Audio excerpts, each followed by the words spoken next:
एक जंगल में एक पेड़ पर एक गिलहरी रहती थी।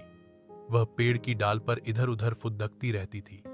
पेड़ से नीचे आकर अपना दाना चुगती थी। दाना खाकर पेड़ पर वापस चली जाती थी। एक दिन गिलहरी ने सोचा, यहां जंगल का खाना खाते खाते बहुत दिन हो गए, क्यों ना शहर जाया जाए।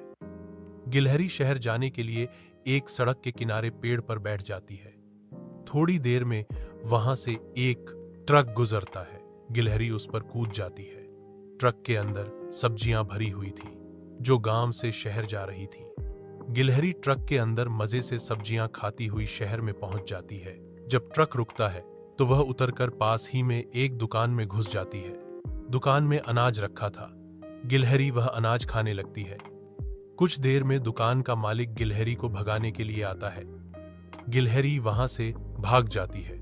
एक आदमी अपना टिफिन लेकर एक पेड़ के नीचे बैठा था। उसने अपना टिफिन खोला तो उसके खाने की खुशबू पेड़ पर बैठी गिलहरी की नाक में पहुंची। गिलहरी खाना खाने के लिए बेताब हो गई। तभी वह आदमी पानी लेने गया। गिलहरी चुपचाप नीचे उतरी और उसके टिफिन में से एक रोटी और अचार को खाने लगी। कुछ ही देर में वह आदमी वापस आया। उसे देखकर गिलहरी वापस पेड़ पर चढ़ गई। वह अपने साथ रोटी का एक टुकड़ा भी उठा लाई थी। खाना खाकर उसे फिर से भूख लगने लगी। वह आगे चल दी। वहां एक जगह होली के लिए रंग तैयार किए जा रहे थे। दो बड़े बड़े ड्रम में होली के लिए एक चांदी का और एक सोने का रंग घोल कर रखा था। कुछ आदमी और औरतें इन रंगों को खाली बोतलों में भर रहे थे। गिलहरी को लगा यह कोई खाने की चीज है। वह ड्रम के किनारे पर बैठकर उसे खाने की कोशिश करने लगी। उसने अपनी जीभ उसे चाटने के लिए आगे बढ़ाई ही थी कि वह ड्रम में गिर गई। ड्रम से सोने के रंग की कुछ छींटे पास ही काम कर रही एक औरत पर गई। वह उठकर देखने लगी तो देखा ड्रम में एक गिलहरी पड़ी है और बाहर निकलने के लिए छटपटा रही है। उस औरत ने और लोगों को बुला लिया। तभी उनमें से एक बोला, इसे जल्दी से निकलो, नहीं तो यह मर जाएगी। एक आदमी ने एक बड़ी सी रंग छानने की छलनी से गिलहरी को बाहर निकाला और वहीं पास में एक और रख दिया। गिलहरी वहीं बैठी रही।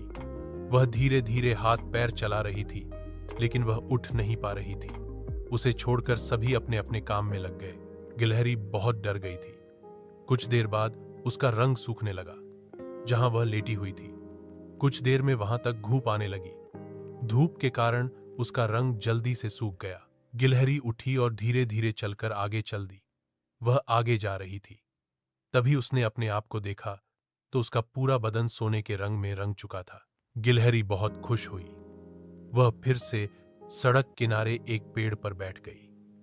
कुछ देर में एक बस उधर से गुजरी और गिलहरी कूदकर उस बस की छत पर बैठ गई।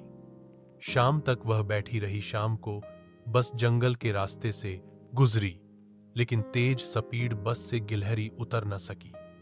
रात के समय बस एक ढाबे के पास रुकी। तब गिलहरी उतरकर जंगल में पहुंच गई। वह एक पेड़ पर चढ़कर आराम करने लगी। सुबह की पहली किरण के साथ उसकी आंख खुली।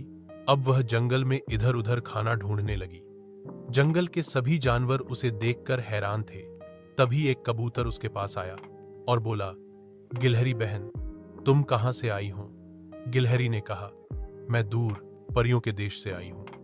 वहां सभी जानवर सोने के होते हैं। सभी जानवर उसे मेहमान समझकर उसकी देखभाल करने लगते हैं। उसे तरह तरह के फल, अनाज लाकर देने लगे।